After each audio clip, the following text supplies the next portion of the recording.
Okay, we are G2G. G2G. Let's get this show on the road, shall we?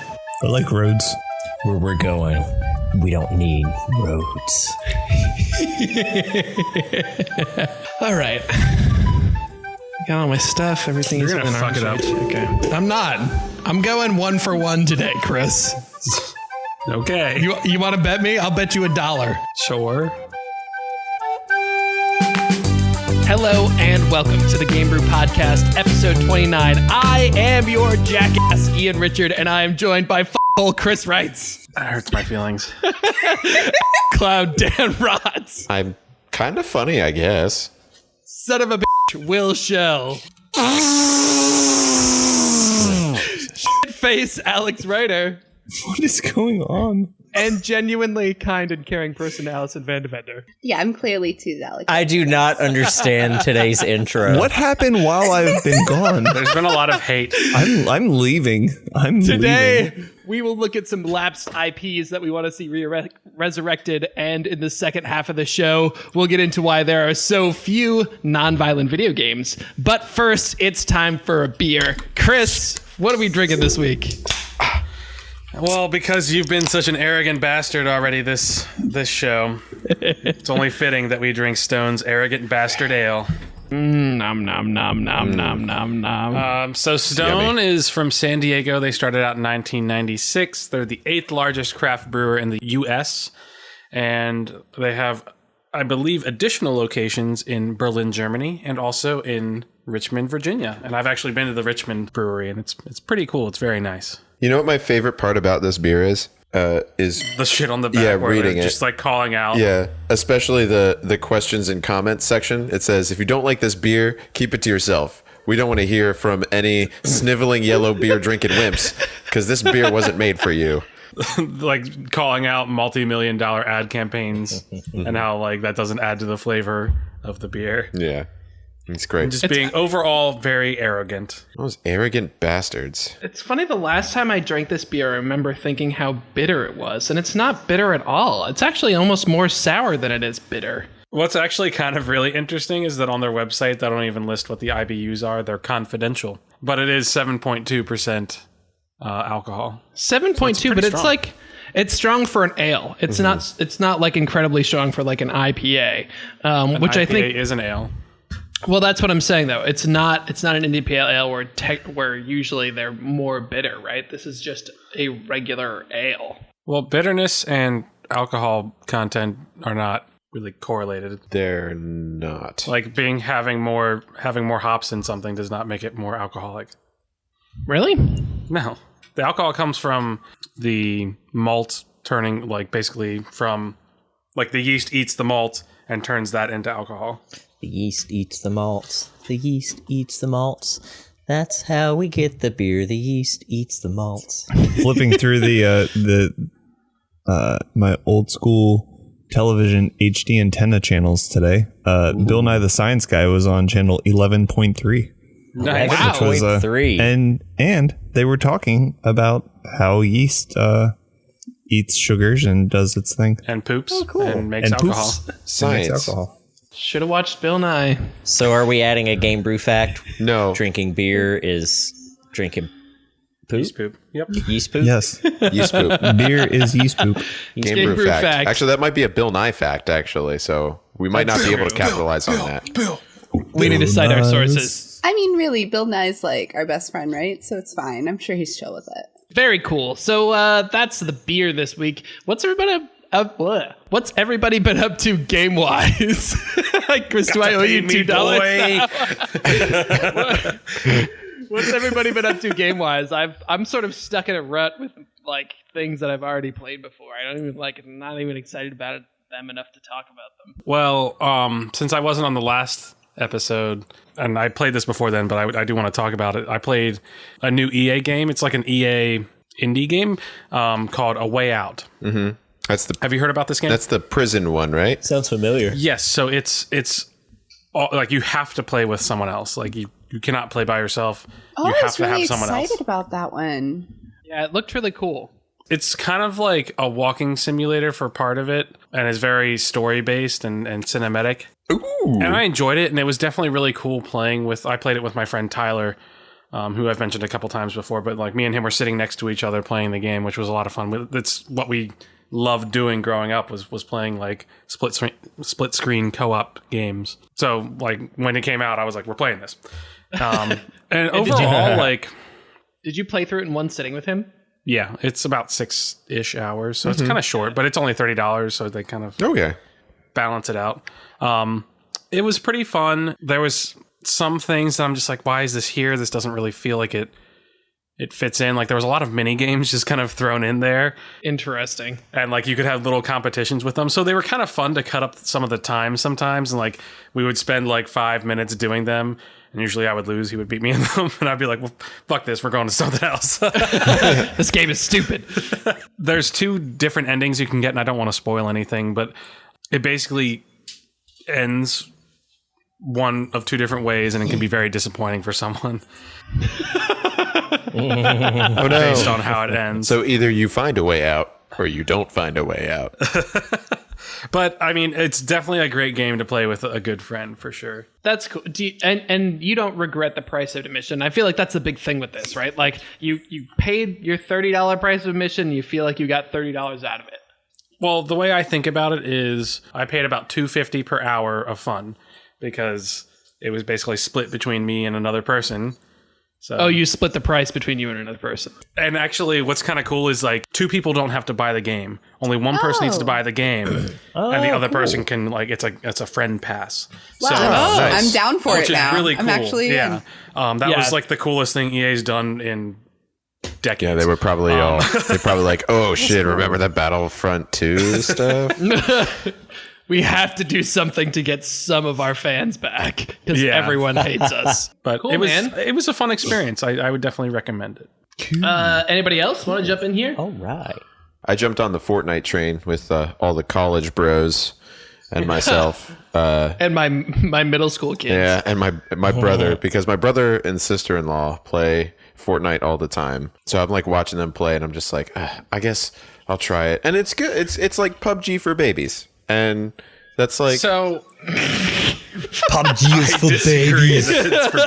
it's for like I kind of have been having more fun with Fortnite because there's a lot more support. Like Epic has different events going on, and that's fun. Like they have this thing right now that's like there's a comet coming close to the Earth. maybe they have not confirmed that. They have not confirmed who knows? that. Though. Who knows? But like it's at least more interesting than what's going on in PUBG. Well, PUBG's more the same. It's different. Those are different things because Fortnite's very arcadey, which is what it's about. PUBG is more strategic. Yeah, I think it's interesting to see Fortnite and PUBG sort of battle it out because Chris is right that Fortnite kind of, they're eating PUBG's lunch. PUBG was the first one to this battle royale genre, really. And then Fortnite showed up and was like, hey, our thing's cool and fun. It's like less hard to get into. And so people went over there and then there was like a new map and people went back to PUBG and then Fortnite was doing other things and there's rocket riding and like all this goofy shit now. And then PUBG is doing a smaller map and changing the play style so it's a little less painful. But I think for me, at least at the end of the day, PUBG is so buggy that it just turns me off. I find that's the thing. I find them both about the same. I think it just depends on who I want to play with. Like if I want to play games with Righteous, I'll play PUBG. If Bradley's like, hey, let's play some Fortnite, I go, okay, and then we go play Fortnite. Allison, what about you? How's the League? Yeah, that's literally all I've been doing right now because I've been working like crazy. So we've been playing a little League in the evenings, and my team kind of fell apart. I'm upset. So that's a thing. You started with such high hopes, though. What happened? People have real lives. It's so shitty. What? Like, That's weird. I don't understand. Yeah. Real life's hard. The commitment of what it would take to be this team kind of hit a couple people. And so they are falling off, and we're looking for a new team to build. So we are working on it. But that's kind of all I've been doing is that and a little WoW. Well, let us know when you get it restarted so that we can, come Every to time your... you say "wow," I want to play some so bad. That's man. because you should. Wow. And it You don't. misses you. There's a reason you don't. There's a reason you don't hold up a bag of meth in front of an addict. You just. But as a don't. good You don't do dealer, that. you should play WoW. As a good dealer, yeah. She's like the push. Blizzard, you can put my check in the mail. Thank you. Allison's gonna get subs back to where they were in 2007 simply by going on like a personal crusade. I would like to say that I got my first winner chicken dinner in PUBG this week. So Yeah. Man, Was Thank you. it with a group? Was it by yourself? it was a 3-man squad.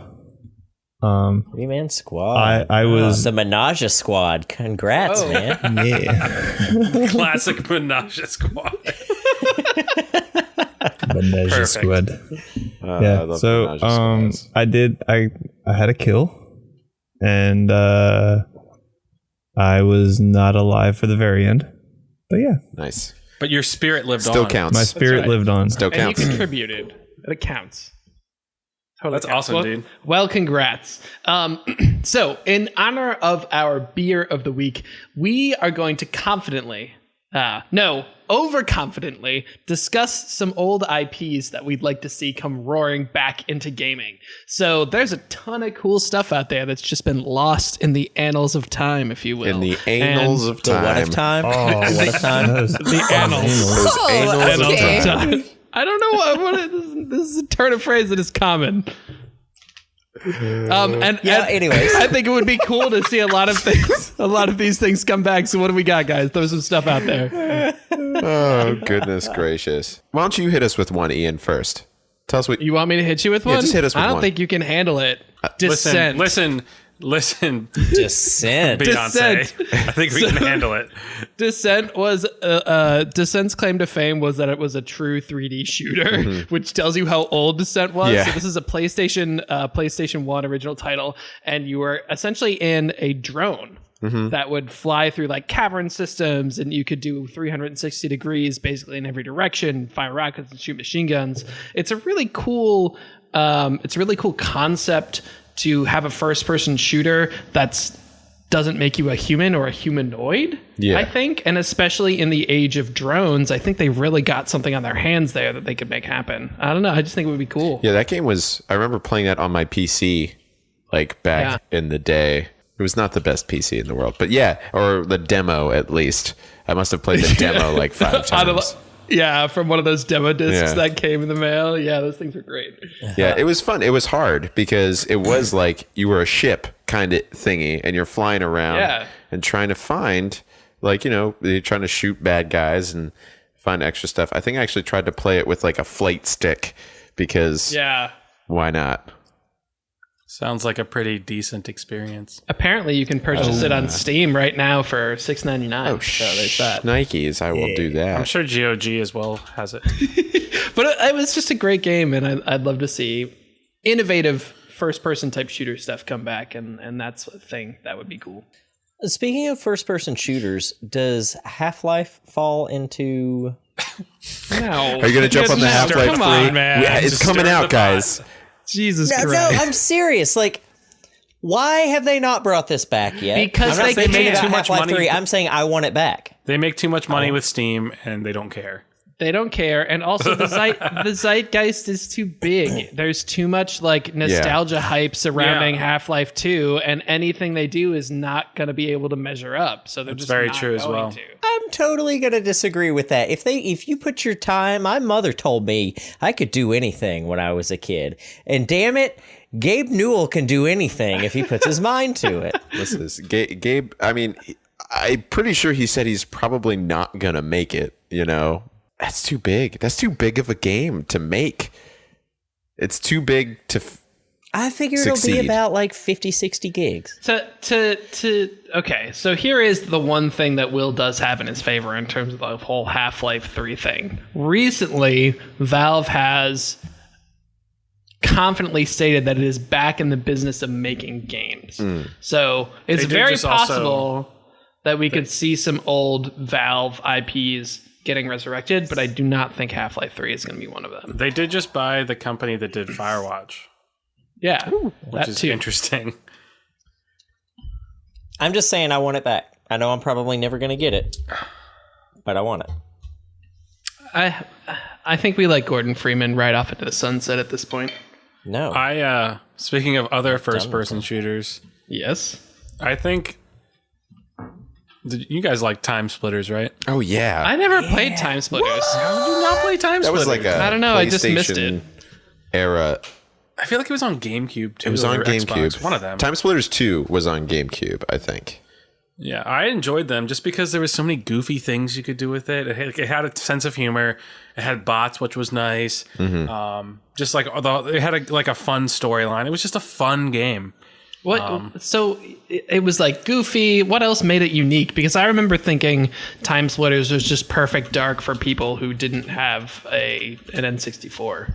It had more of a sense of humor than Perfect Dark, I think. Yeah, the like, because the whole premise of the game was that something is wrecking time and you have to go back, you have to like go to all these different eras. So it's like you're in the future or you're in France. Like I remember in Time Splitters 2, there was one time where you're like in Notre Dame and there's a hunchback who comes to your aid, and it's just Oh like, my God. it's just like, yeah, that's not a thing. That wasn't real, but it's goofy and fun, and that's what it's about. It's basically Bill and Ted's, but with guns. Yes. Yeah, and then like, Okay, got it. and like the multiplayer was fun because you would have like World War II guns, and then also like modern things, and then laser guns, and like so like it was just like a mishmash of all these different eras, and it was fun. Interesting. Alex, what about you, man? So all of mine are definitely super fun characters from the 90s. You have Gex, Platformers. My God. Yeah. which is The gecko, So- yeah. He was cool. all of mine are super fun characters, but I also realized, like, looking back, these were all really attainable games for me.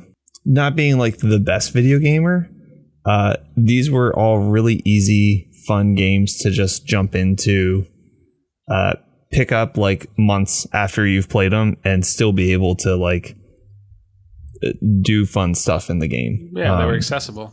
Yeah, very accessible. So Gex, and with Gex is cool because his entire dialogue is all just cultural relevancy. And so you can take funny things that are said from the past year and just write them into a script for him. So Which is He's pretty kind of like sweet. Deadpool in a way. Like he's very yes. self-aware. Yes. what was that one with the squirrel on N64? That was Conker's. Conker's Bad Yes, Fur Day. Conker's Bad Fur Day, yeah. I mean, Conker's and Trump would go like that's like peanut butter and jelly. That's funny. Well, I thought that was Yeah, funny. that game was pretty inappropriate. Also, at the time, Totes inappropriate. it was hilarious, though. Yeah. Does anybody remember the game Tenchu Stealth Assassins for PlayStation? Yes, that was so Oh good. my god. Okay, so Tenchu Stealth Assassins was it was kind of like Metal Gear Solid, but instead of guns and stuff, you just had like regular swords and like ninja things. And this game had stealth totally figured out, and the combat was great, and like the way that you moved around the levels is really innovative, I feel like, for the time.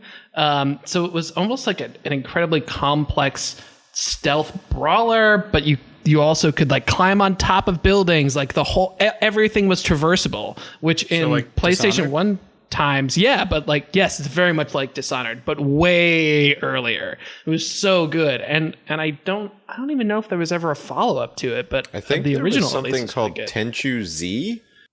Tenchu was a series, yeah. Oh, it looks like there is a Tenchu 2. Oh, there's a bunch of Tenchu games. Okay, I remember this. Tenchu, I remember there's playing one the demo for DS. Tenchu Z on Xbox 360. Yeah, but just the original was so Yeah, good. looking at the game rankings, it's gone way downhill. Oh yeah.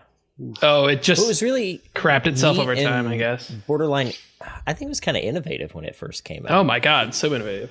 Because it was, to me, it was less Metal Gear Solid. I mean, it was that ish, but I feel like it's more of a Sam Fisher Splinter Cell type of thing. Yes, that is a better. That's Most a better. definitely. comparison for sure. Allison, what about you? What do you got? Well, I kind of thought through a few, and then I kind of thought, what would I want out of them? Because I feel like if we bring these back, you can't just rinse and recycle the old thing. But Fatal Frame would be great to bring back and just do kind of differently. I know I talked about that, so I won't go into that too much. Wait, remind me again what the concept of Fatal Frame is. It's a horror Japanese style horror game. Is it Silent with Hill-ish? a camera. Yeah. Oh, right. Okay, yes. Now I remember. Yeah, you have a camera and you fight ghosties. That would be really cool to bring back, and there's nothing around that's like it. So I'd really love for that to come back. And then Omnimusha came to mind, actually. I don't know this. It was another PlayStation 2, early 2000s. Yeah, it was like a historical Japanese warrior with demons. Yeah. So Didn't they just do that? Wasn't there? What was the game with an N? Are you thinking of Neo? Yes, Neo. Yeah. There's Neo was made by the same people that do Ninja Gaiden. Sorry, Allison. I totally just like. No, it's totally fine. If it happened, then that's cool. I'd love to play it because Neo's I cool. liked that vibe. That whole like kind of bringing in old world plus like a supernatural effect, and it was just a really well made game. And I feel like it could do more in current graphics. Mm-hmm. And then the last one was a game that honestly I feel like I'm the only person who wants it made, but I'm gonna say it anyway, and it's Double Switch. And I have no idea. I don't know what that is. That's fine. No one should know what this game is, I guess. It is, okay. It is really old. It's really old. It's like from 1993. I played it on the Sega Saturn. Nice. And I really like the concept of this game, like the idea of it. And I just feel like somebody should do something with it. Okay, so what kind of game is this? Yes. So this is a game that's an interactive movie video game. Oh God, an FMV game. Okay. Yeah. Jesus Christ. Yeah, but it grabbed a big name at the time, which was Corey Haim, and it put him in this whole scenario. And I like it. It's like a choose your own adventure. You have to set traps to trap the villain at the right times and things like that. And they re-released it on Android Market and iPhone, which is kind of cool. $6.99. Literally the same game. If anyone feels the need to be nostalgic and play this really weird game, I love. But Allison, I don't mean to shit on your parade. I here, know. but I just looked up Corey Haim. He died in 2010. Well, yeah, I know that. Oh, wow. Thanks for bringing us all down. It's not like could we like have a I quick want moment of him. silence, please? For Corey Haim, For Corey. Vern Troyer, and Ussie.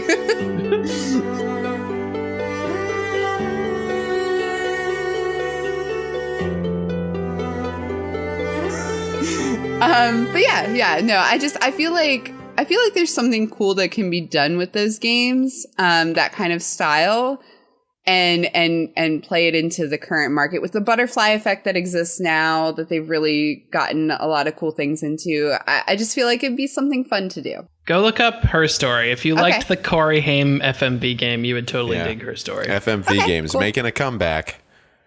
Weirdly enough. Is it? Yeah. Good. See, Yeah. I'm on topic accidentally. You We're in are this on age where all these old, like, who would have ever thought that 8-bit, 16-bit graphic top-down RPGs would have ever made a comeback? And That's true.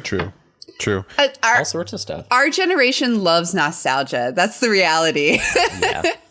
Dan, what about you, man? You got anything good that needs to come back? I was actually thinking about this when I was playing tuba this afternoon. But when I was in high school, we used to play the Lord of the Rings like brawler games, like the Two Towers and the Return of the King. Man. And I'm just like, Nice. dude, if there was a remaster of those with like extra stuff, I would play the crap out of that because those games my were fun. brothers and I killed those when we Dude, were younger. I would wreck those games so hard because it was just so fun because you didn't have to. It's kind of like what Alex was saying. You didn't really have to like know stuff. There were like combos and things you could get, but also it's something you could sit around with your buddies and just like go to town on for like an evening or at a sleepover or something like that. You're gonna say, hey, we're gonna stay up all night and play Return of the King. It's gonna be sweet. I'm sorry. And then you would. Those games were also like incredible when you go to the GameStop or whatever, and there's like 500 games in a tub, and it's just like $2 a game. You're just scooping crap out of there. like, Those games Yes. were perfect for that. Give it to me. I want it. Did you ever play War in the North? No. Lord of the Rings War in the North? No, I didn't. So I think that you would like this. So it's very similar. It's a hack and slash RPG with a dwarf, elf, and ranger that are not named Aragorn, Gimli, and Legolas. Got it. But are basically them, or very similar. And it's kind of exactly, I think, what you would like. You should definitely check it out. You can play it with like 2 other people co-op. Ooh. It's on PC. Okay. should- Oh, it's you on should check it PC. Okay. Yeah, I'll definitely play it out. Check This that is. out. I love how the old IPs that we want to come back has turned into, oh, you like this? You should try this. That's really cool. That makes me so happy for us. That's probably us as us figuring out that's like, oh yeah, maybe those already exist, and I'm just Yeah, it's don't like know a about it. spiritual successor kind of thing. Yeah. Would you like to know more? Yeah. But yeah, the other one is like the OG Splinter Cell stuff. Just because it was very basic in what it did. Like you had some cool stuff, but like then they started adding like co-op components and like decision making stuff. Chaos Theory was a lot of fun. Chaos playing Theory with was a someone else. lot of fun, but I didn't like Chaos Theory. Why? You could mess I with like other that. people while you were being covert. I don't know. I feel like Chaos Theory and maybe whatever the one was before Chaos Theory, they got too shooty. Like I want to stick to ceilings and drop on people and then drag them into air vents. yeah. Or like the multiplayer stuff was dumb. I never really liked the multiplayer. It wasn't very well realized.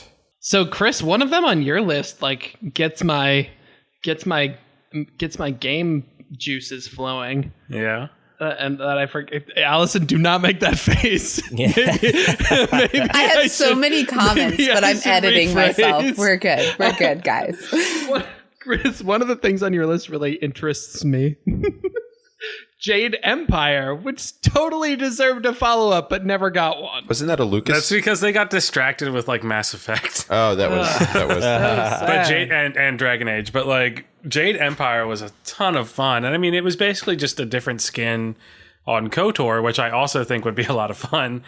Well, I mean, it was a different skin on KOTOR, but also the combat in that game was completely different from KOTOR. Yeah, it was more in time. And I feel like their in-time combat became Mass Effect, and their like kind of more turn-based thing became Dragon Age, if that makes sense. Right. But I really loved the world they created for Jade Empire with kind of like a steampunk Far East feel. I thought that was really cool. Very 'cause, like, unique. yeah, it was a lot of fun. It was a great game. I can remember how pumped I was when I heard about Jade Empire. so pumped. Just like that. I remember reading I think I read the Game Informer it was in, and I was like, this is going to be the shit. I'm sorry. And it I was a was. teenager. This is going to be the shit.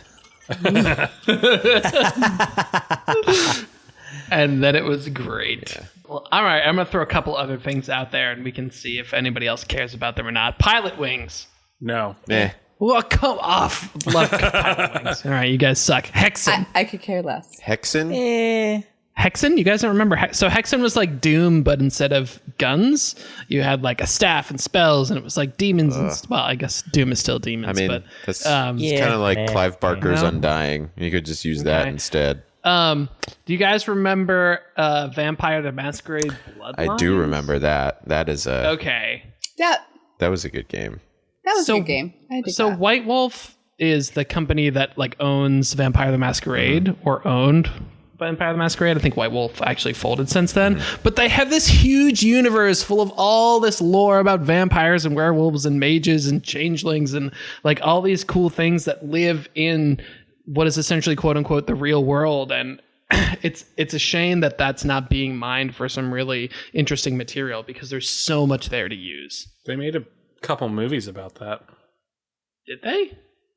Yeah. No. Sure they did. Yeah, they did. It starred Kristen Stewart.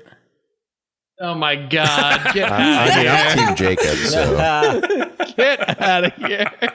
I was dragged to those movies by my best friend, and sure, dragged, yeah. I was. She actually bribed me with alcohol in her purse, and I sat through them. I've got so there's alcohol that. in my purse. Which she did not bring into the movie because it is. No, that would be illegal. Yeah. The last one I wanted to talk about. Did you guys play Golden Sun? I love Game Boy Golden Advance? Sun. It's Golden really Sun good. was so good. The newest Golden Sun 2 was good. The newest what's it called? It was the one on the DS. What is Golden Sun? I've never even heard of So it. Golden Sun was this RPG. It was like a 2D, 8-bit Final Fantasy-ish. Final Fantasy-ish RPG. It was turn-based, but you had like elemental powers that you could use. It's kind of complicated. My favorite thing about it was between Golden Sun and Golden Sun 2, they kept the timeline exactly this. Like when Golden Sun 1 at the end of it, the end of Golden Sun 1 is the beginning of Golden Sun 2, but you have different they were people. basically one big game split in half, and that was 1 and 2. Yeah. And so like you had to do two of the 4 towers in 1 and the second in 2. Yeah, because at the end of 1, like, stuff goes down, and you're like, oh no, what am I gonna do? And then a few years later, whenever Golden Sun 2 came out, you're like, I know what I'm gonna do. That's cool. But no, it was a great series. The newest one was in 2010, and it starred like the original cast from 2001 and whatever, like the first 2 games. It starred their children, and it just Nice. That's awesome. wasn't quite. I mean, I didn't think it was quite as good. It didn't grab me as much. Yeah. But there was a lot of really cool stuff that they did. I kind of like that because you get used to sort of like the Final Fantasies and the Dragon Quests, where at the end of it they've created all this lore Breath of and Fire. knowledge and stuff that they just jettison, and then they do something completely different. Yeah. Cool. All right. Well, that is it for the first half of our show. If you have your own IPs that you'd like to see come roaring back, let us know by sending us a message on Facebook, on Instagram, or on Twitter at The Game Brew. When we come back, we will talk about games that are non-violent and why they're so rare. Stick with us. We'll be right back.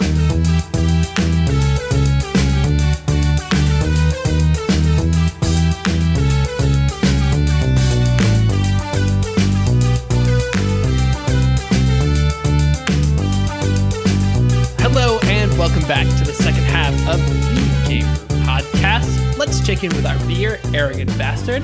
How's it sitting on the palate, friends? How about you go yourself? There's one for you. Jesus Christ. God. so much bile in this conversation because of this beer today.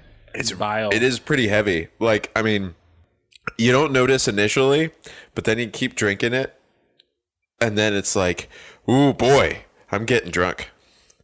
Yeah, I feel like a lot of beers, as you continue to drink them, they get less intense. And this beer, as I continue to drink it, just stays the same intense. It's because it's an arrogant bastard. It is. It just doesn't fucking quit. I like it. I really like the flavor of it, though. No, what's it remind you of, Alex? Like, I think it reminds me of something, and I can't remember what it is. For some reason, it smells like my grandma. That's Are you sure it's not the pickle jar that you're drinking out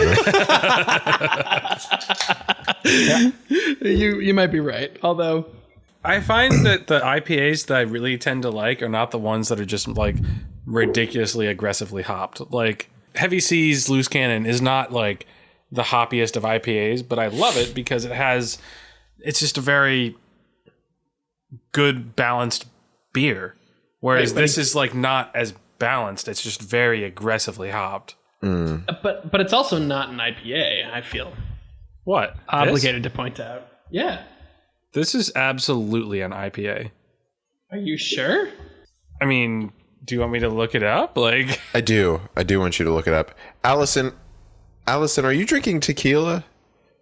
Oh yeah, that doesn't relate to anything Oh, because okay. I Good. didn't get my tea in time, which is very upsetting. That's what I just wanted to clarify, because I think we alluded to it before that you were drinking tequila. But you are drinking. It's a poor life choice, but Okay. yes, I'm drinking Nice. tequila. Nice. Technically, it's an American strong ale. Oh, Yeah. Some are related to English strong ales, but a higher hop rate, Interesting. while others are ultra strong variants on the IPA or red ale themes. Yeah, it's like it's a really heavy ale and an IPA and a red ale all in one. Yeah. It's yeah, a whole lot of things together. But I mean, the defining characteristic of an IPA is its hop character. Of anything that you could call this, it's an IPA. I feel like in my mouth, IPAs are sharp, Yeah. like a sharp cheddar sharp, and this is like Alex said, it's sharp, but it's also heavy, and IPAs don't always feel that way. Well, that's like a double. I really, when I taste this beer, I almost am expecting like a whiskey barrel taste. Yeah, I actually. But also feel that. it's like that taste just like lingers in the back of my tongue, and it never comes. It's weird. It's like I want to taste that whiskey, but I don't. You know what I've noticed more than anything else? Huh. Is that most of the beers we taste during the first half, and we're like, oh yeah, this and this and that, and then we come back in the second half, and we're like, it's beer. And this one, we came back in the second half, we're like, we still have to talk about this. Like, I just can't. Yeah. We have things to discuss. I have more things to talk about. Speaking of more things to talk about, a couple weeks ago on the show, we solicited our audience to send us in some questions. And Eric Weiss, or Weiss, if you're feeling very German at the moment, asked this question. He says, I have found I only play video games that are orthogonal to violence. City Skylines, Mini Metro, and OpenTTD. So orthogonal meaning oblique to, as in they are non-violent. And he says, why is this market way smaller than the male violence fantasy market? And we thought this was a really interesting question and something we certainly wanted to address.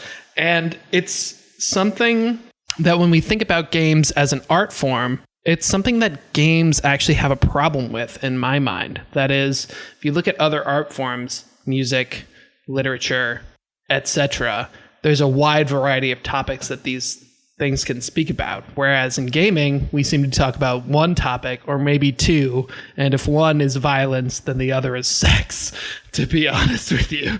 So why is it that way? And what are some great games that aren't that way? And what else about violence in video games is interesting to us? So I have a question when we talk about this, because I was going to ask it, and I'll ask it now. So what are we qualifying as violent? Are we qualifying like Mario kind of cartoony, no blood, jumps on the head of things as violence? Or are we just saying like the Call of Duty games are? I mean, I think that's a valid question, but I also think that's relevant to Eric's question, because even in cartoony Mario, it's inherently like that. It's violence based in terms of how you You're interact defeating with monsters. enemies. Yeah, Yeah. Just booping them on the head. it just but, doesn't like, look violent, but it's a violent act. Well, that's why that kind of stuff is hard to quantify, because there are very many different grades of it. Super Mario was violent because you were running through levels jumping on Goombas and Koopas and Bowsers and all these different enemies. So technically it's violent, but we don't think about it as of Mario being this super violent character, because it's still very cartoony, made to be fun and happy, instead of like the Call of Duties or the Gears of Wars, which are just like bloody and gritty, that kind of angry violence kind of stuff. Sure. So Eric's question was, why are so many video games violent, or why are there so few non-violent video games? So I think one of the main things is like it's something in normal society that we cannot do. So therefore you're able to kind of like experience it in a way, in a simulation, without actually doing it. If that Kind of like makes the sense. Purge effect. I guess, yeah. Or like doing things in like Grand Theft Auto that obviously you would never do in a normal situation, but like maybe just being able to kind of explore that is gratifying. darker side. I don't know. Like, I don't know how to say this without sounding insane. No. Don't worry, we all know you're insane. It's fine. No, I think you have a really great point. And I was listening to an interview, a Terry Gross interview, I should mention, of course, where the person she was interviewing had written this book all about him essentially like cheating on his wife. And his wife confronted the author about this and was like, I feel bad about you doing this in this novel. Like, it makes me feel shitty. And he's like, well, do you want me to do this in paper or do you want me to actually do it? Because you sort of have the choice between the two. Like, I can actually do the thing or you can allow me to fantasize about it. I think it's also inherent to video games. I mean, video games, not by nature, which is again to the root of the question, but games, whether video form or not, are inherently about two sides competing, whether that's you and the computer or multiplayer experience or whatever.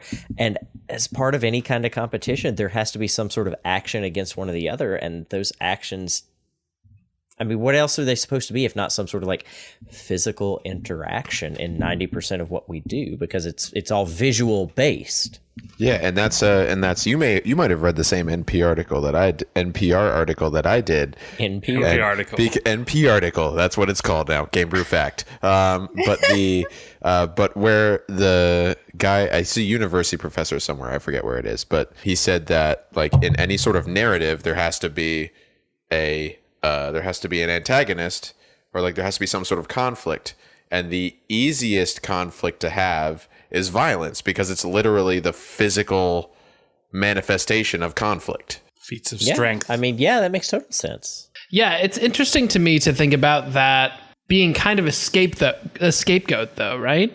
Like, there is no reason that video games have to be about violence or have to feature violence. It's just that the way that they grew up, the first thing was sort of a visual upgrade. You know, we went from I'm thinking about Zork. Do you guys remember Zork? Yeah. So Zork is a text-based adventure, essentially without any violence in it, as far as I recall. And as soon as we were able to see things, we were blowing shit up. Asteroids and like the two tanks games against each other, which is interesting to me. That when it was just text, we could deal. But when it was visual manifestations of what we wanted to do or what we thought was appealing, it became violent. So what I'll say is I looked at the best-selling games of 2017, just kind of in prep for this conversation. And I saw that 8 of the 10 best-selling games arguably had violence involved in them.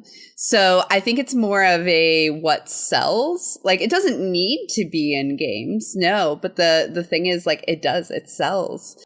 Like, why does it sell? And I think that goes back to our last podcast where I said that it's very nature. It's very like something that's in us that, like Will said, we can kind of just like release and get out in a lot of ways. The other 2 were sports games. So if you're not doing sports, you got to do violence. And apparently that's the method to make a best-selling game. Well, and right sports now themselves are kind of ritualized violence, like right? Football? We think about like football or Sure, even other games like soccer have their roots in, or lacrosse have very firm roots in warfare. Well, I think that soccer has its roots in pretending to be in some sort of violence and then sitting on the ground crying like a little girl for a good 5 minutes. Well, but like also some of those games, like they don't intend to be violent. I feel like I feel like soccer isn't like the rules of a game don't make you be violent. Like in football, it's kind of the name of the game. Like that's in baseball, you don't intend to be violent. In soccer, you don't intend to be violent. In basketball, you don't intend to be violent. But because of the way the sport is played, there is violence, if that makes sense. Yeah, and I think that speaks to like the human nature underlying aggression in everybody that's accidentally there, and they bring that out even in things that aren't necessarily built to be that way. So I think that speaks to why it's very popular. No, I totally agree, because like, do you guys know what rage rooms are? They're these things popping up all over the country. Yeah. I mean, we've got a rage room here, and for those of you who don't know what it is, you go into this room, you put on a helmet and like a thing that Dexter wore when he cut bodies apart so he didn't splash blood in his face, like one of those big clear visors like a surgeon wears, I guess. And they give you a bat, and you're in a room full of breakable shit, and you just go to town. And that's like a form of therapy, is kind of how they market that. It's like, let out your aggression, be violent against some things. And so I think it really is. I think there's something to be said for Allison's thought of we're innately wired to violence in some capacities in terms of conflict resolution. Yeah, I definitely think that that's a part of it. I wonder how far we can go with video games that are just straight up 100% based in violence before, and you're kind of already seeing this, before there's a rejection of that, because there are more people that just want something different. Like, we are now officially bored of violence, give us something different. And the huge upsurge of walking simulators and city builders, things that don't need violence at all, I think is really interesting to think about. I think that's a good point, Ian, or a good question, rather, because I was just sitting here thinking about how the types of violences that are in games, and they're very carefully designed. For example, it's always like beat 'em up physical violence. Very rarely is it anything that's too taboo of a subject to be a hands-on experience. For example, in movies, rape scenes are common. Movies or television, but that's a passive experience. You don't see that in games where you're in control and you have to do something like that. And I think that's a major boundary, because that puts you in the driver's seat for an action like that. And so I kind of feel like that's things like that are major boundaries to how far we can push that in the industry. And I kind of think that that's a good boundary to have.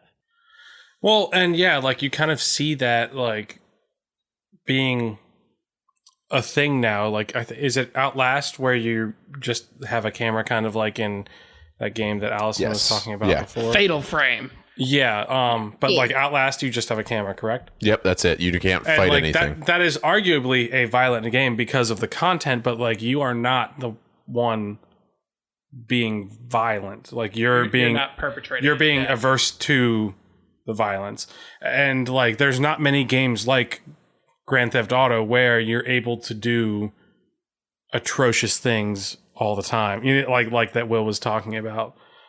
So, and like if you're doing the act of hurting someone else, it's usually like framed around something like, well, you're fighting creatures that are attacking you, or you're fighting a war against someone else. You know what I mean? Like, so it's not like, it's like tempered, I guess. To go off of that though, it's interesting that like we are drawing a line of like rape is like our don't go past this line, but yet getting a headshot on someone in PUBG is perfectly fine.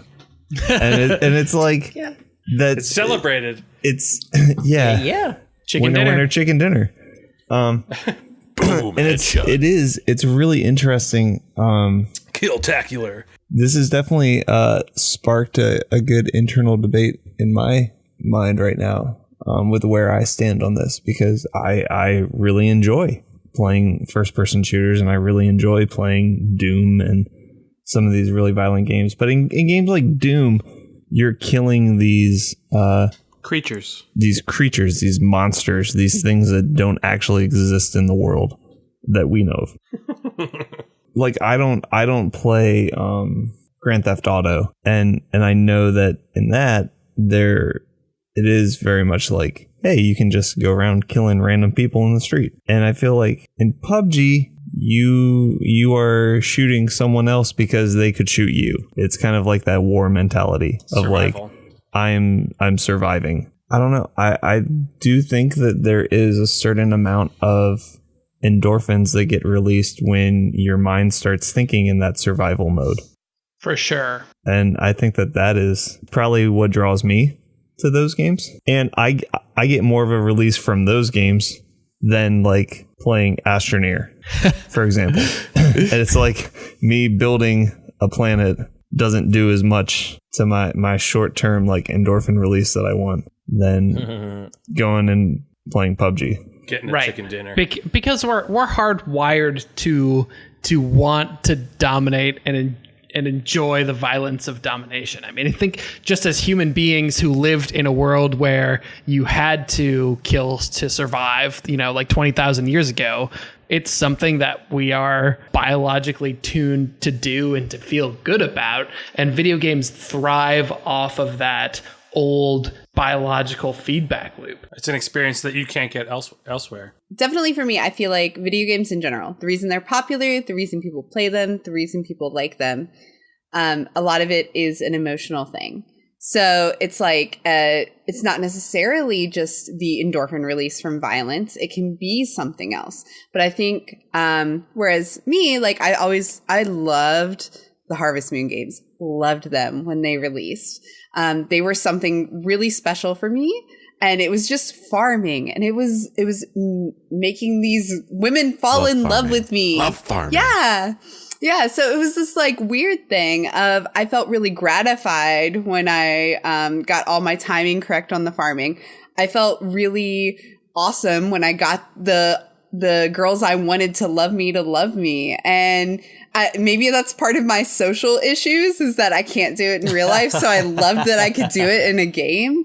But I think that was something really specific to me. Like, not everyone loves Harvest Moon. Not everyone wants to deal with the timings. Not everyone wants to have some random chick from the library area fall in love with them, although she's the cutest. I do. Yeah, I right? would like We all do.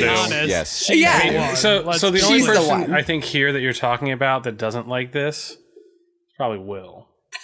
Fair. So, I am grumpy gamer guy. so, I mean, but that's not for everybody, is the thing. I think that the violence need is maybe more universal because we lived in such a protected society, and we have these barriers that are normal for us. And, not a lot of people have trouble meeting girls in libraries like I do. Everyone can't walk outside and be in the middle of a war and get rid of that little aggression need that they have, maybe, or get rid of that survival instinct that's within them. So I think that's kind of cool. And I think that's gaming in general. And the violence aspect maybe plays towards more demographic than the other games, is all it really is. So what about games that are non-violent that we do love? We mentioned Harvest Moon, which is certainly an incredible example. I know that Eric had also mentioned City Skylines, but what else is out there that doesn't require any kind of violence for you to have a great time? Solitaire. Wow. Thanks, Will. Very helpful. Well, I was going to say Minesweeper, but when you lose, you explode. So there goes that. It's violent. Something that comes to mind for me is The Witness. It's beautiful. It's a ton of fun. It's a challenge for your brain. There's a ton of stuff going on in the background. Really kind of a beautiful game, kind of in the mist sort of way, where you're in a place experiencing. In the midst of mist. Yeah, it's good stuff. One of my favorite games, which is a spiritual successor to Roller Coaster Tycoon, is Planet Coaster. Non-violent, fantastic game if you like building fun roller coasters and being able to ride them, if you like building incredible architectural designs and things like that. This game is for you. Astroneer. I don't know if anybody have ever heard of Astroneer before. What game? I'm sorry. Game. I've never heard of it. Can you please tell me everything about it? I'm sorry. I like Abzu. Abzu is nice. a lot of fun. And Journey. It's a short one. Yeah, Journey's great too. Oh, Journey. Yeah, no, those are beautiful. So good. They're beautiful They're games. gorgeous. And they're not like they can make you have really great connections and not in completely non-violent ways. Like it's Gorogoa, A Night in the Woods, Gone Home. Oh man, there's so much good non-violent So many stuff walking out there these days. simulators. so many walking Firewatch. Wii Bowling. Wii bowling. bowling. Yes, Bowling. yeah. Hey, yeah, the Wii party Hey, in game. GTA 4, you can it go can- bowling with your cousin. Hey, cousin. Hey, let's go bowling. Well, that's actually an interesting thing, because I think part of what's interesting about the GTA games is this, and this is a thing I always come back to, is that no one is forcing you to be violent in Grand Theft Auto. Like, I think there are missions that force you to be violent. Yeah, in the game. inside of missions you have to be violent, but when you're moving around the regular world, you could honestly just like be a model citizen, drive the speed limit, like not shoot guns at people, and you could still play the game and like fly around and do stuff. But I do that every day of my life. Right, but you choose in the game to do other things. In Super Smash Brothers, you have the choice of not attacking that person. Right, that's true. So, but you want to win. You know, like if you want to argue that, like every game. I bought Call of Duty World War II, and all I did in the first level was just stand there. Well, and it's actually kind of interesting. They've been trying to cut down on the pacifist win in PUBG. What? No, that's my favorite win. I got an achievement for that, though. Like You winning won a without actually pacifist killing game? anyone Violent. or hurting anyone. Yeah. There's getting a chicken dinner without actually. No. Well, there is achievement for that, but there's also an achievement for like making it to the top 10 in a game without actually killing anyone, which I did. I think whenever that one time we were playing where you just murdered a bunch of people I was in cars with, but I got you, man. didn't actually kill anyone. Well, then you probably have that achievement, Alex. Yeah, you probably have that. Probably do. Allison, did you just say Animal Crossing? Yeah, sorry, it just hit me. I Yes. mentioned Harvest Moon, but I didn't mention Animal Crossing, and I feel like that's important. I mean, is you important. do murder like a bunch of fish. Okay, Okay. Fish aren't people. Fish are friends, not food. No, fish aren't. No, fish are not friends. Fish are food. But yeah, there's that. What, like Tetris? That was my favorite game growing up. Tetris, so- Dr. Mario.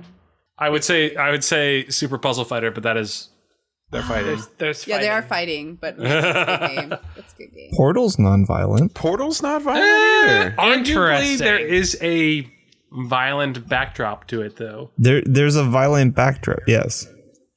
You're not perpetrating. You violence. cannot. But the things are trying to kill you. Yes. Still not violent though. You're not violent. What about Has anyone? I'm sorry. We can't finish this topic without talking about Undertale. Has anyone played Undertale? I'm playing it right now for like Okay. the second time.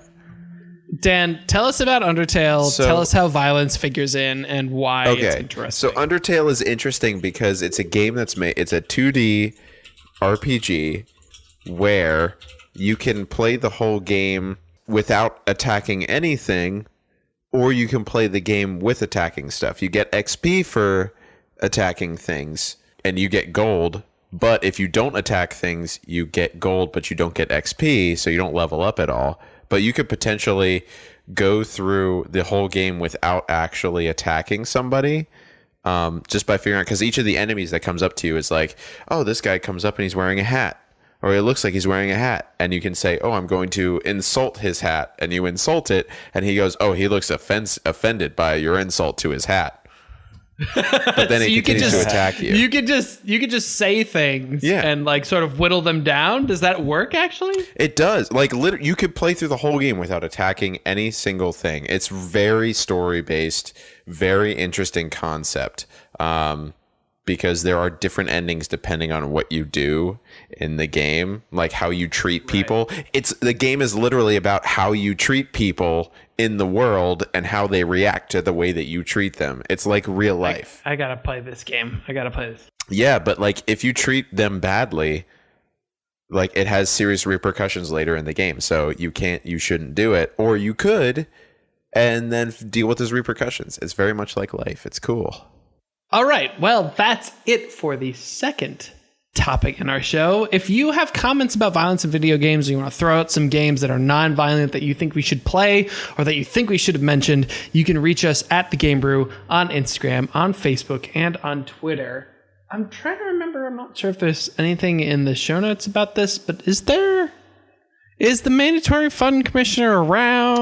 Oh, did he talk to you? Did he send you an email? He sent you an email. No, he didn't send me an email. I think He's so flaky. no, he is a little bit. He's it's busy. the pants. But I think he called me during the show. I didn't answer it because we were recording. And that would be rude. Yeah, that would be super rude. But he did leave me a voicemail. Hold on, let's see if we can. Hold on. I'm gonna play it real quick. Hold on. All right. Yeah. Hello? Can you hear me? I think that I am being chased by the fund police. I think they said something about the mandatory fund being slightly illegal. So I won't be there this week. Let's have Dan make something up. It'll be fun. Are we to say bye?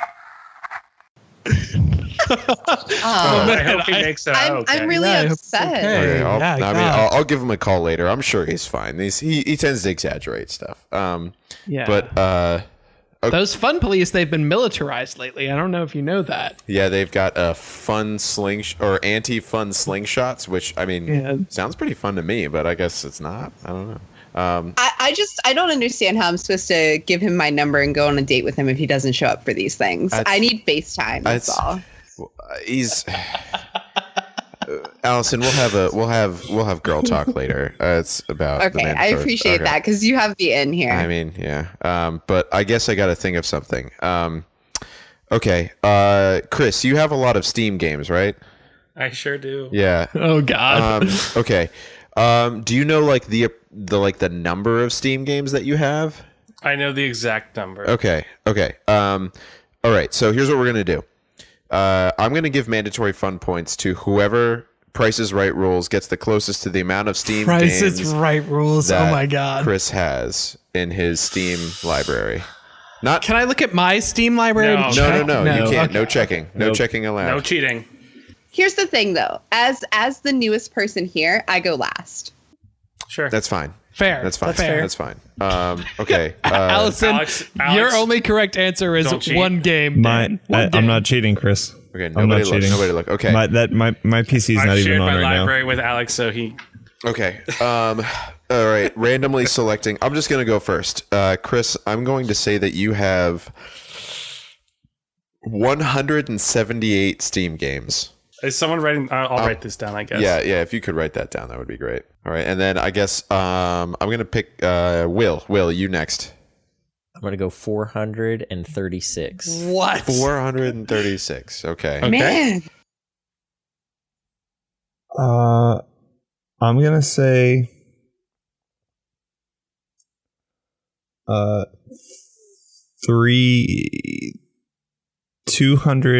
279.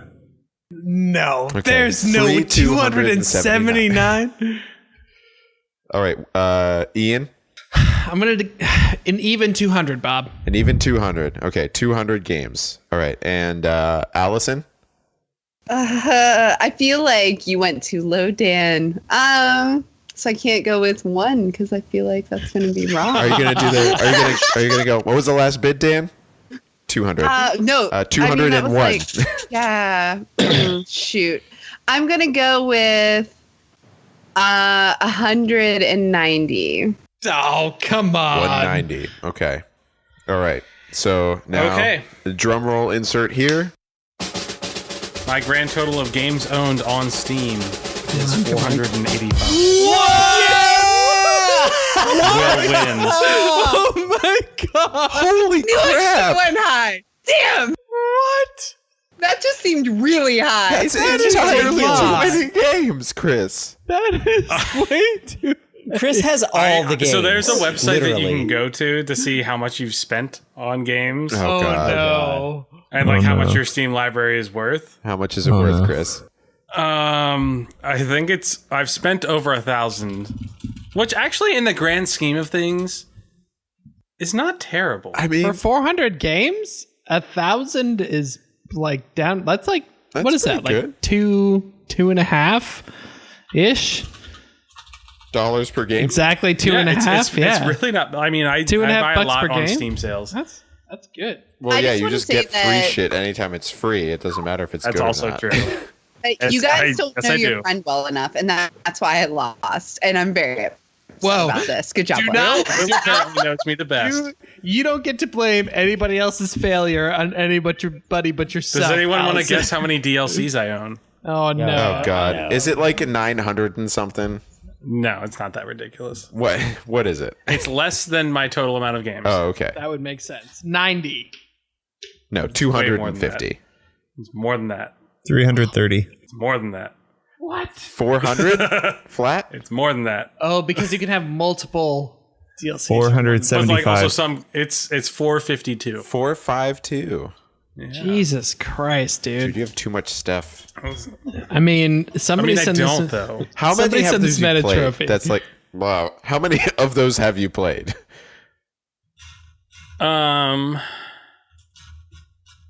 Well, let me look that up. All right. While Chris is counting, that is it for the Game Brew Podcast, episode 29. Thank you so much for joining us. We had a great time this week, and we hope you did too. If you have any questions or comments for us, you can reach us on Facebook, on Instagram, on Twitter, at... Well, I was gonna say... At the Game Brew. No. Okay. All right. At the Game Brew. So send us a message. It's always a pleasure to hear from you. All right. That's it for us. Say good night, everybody. Good night, Good everybody. night, everybody. We love you, peoples. Good night, everybody. I Hashtag- still think we should have done part of the episode as WWE stars.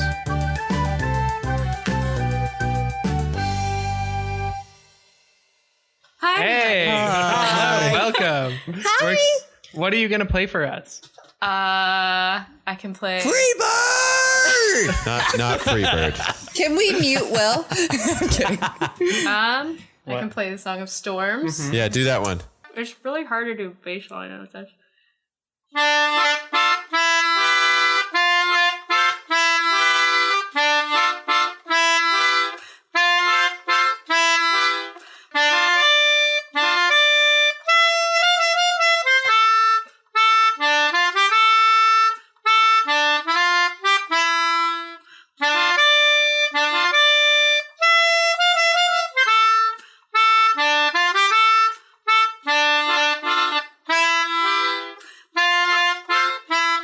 And then, Katie, what if it starts raining really That's hard? awesome. I know, right?